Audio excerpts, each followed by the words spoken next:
Donc, qu'est-ce que vous voulez faire de que vous êtes la présidente de la France?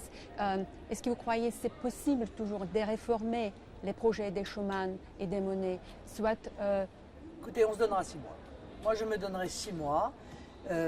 Dans les 6 mois après mon élection, j'irai voir les institutions européennes et je leur dirai clairement, je veux ma souveraineté territoriale, je veux décider qui entre et qui se maintient sur mon territoire. Je considère que la souveraineté territoriale est le patrimoine des Français et je n'entends pas que vous décidiez à notre place ceux qui ont le droit de venir, selon quels critères, etc. Je veux retrouver ma souveraineté monétaire, car je vois bien la manière dont ils utilisent l'euro. L'euro est devenu une arme par destination, non seulement sur le plan économique, qui vous impose une politique d'austérité, mais on voit bien ce qui s'est passé avec le Portugal et avec l'Espagne. Ils ont dit, si vous ne faites pas comme nous vous disons de faire, alors nous couperons les robinets des liquidités aux banques. Eh bien ça, c'est vivre comme un esclave, c'est vivre avec une épée de Damoclès au-dessus de la tête.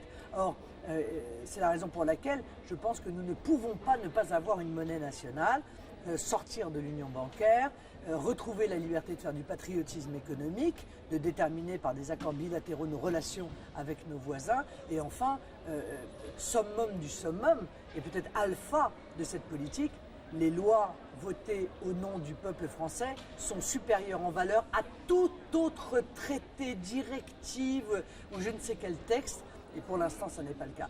Et là encore une fois, l'Union européenne me dira oui ou elle me dira non. Si elle me dit oui, je dirai aux Français, nous pouvons rester dans cette nouvelle Europe, cette nouvelle organisation. Si elle me dit non, je dirai aux Français, il n'y a pas d'autre possibilité que de sortir de cette Union européenne. Les Français me suivent ou ne me suivent pas. S'ils ne me suivent pas, alors je laisserai la place à quelqu'un d'autre, car de fait, je n'aurai pas les moyens pour pouvoir mettre en œuvre le projet sur lequel j'aurais été élu. Et moi, je me différencie beaucoup des autres responsables politiques. Je suis profondément honnête dans ma démarche et dans mes convictions. Je ne considère pas le pouvoir comme une forme de rodéo, où il suffit de rester sur le cheval, on ne sait pas où on va, mais l'important c'est de rester dessus. Moi, ce que je veux, c'est aller quelque part, et si on ne me donne pas les moyens d'aller quelque part, alors n'importe qui d'autre pourra s'asseoir dans le fauteuil si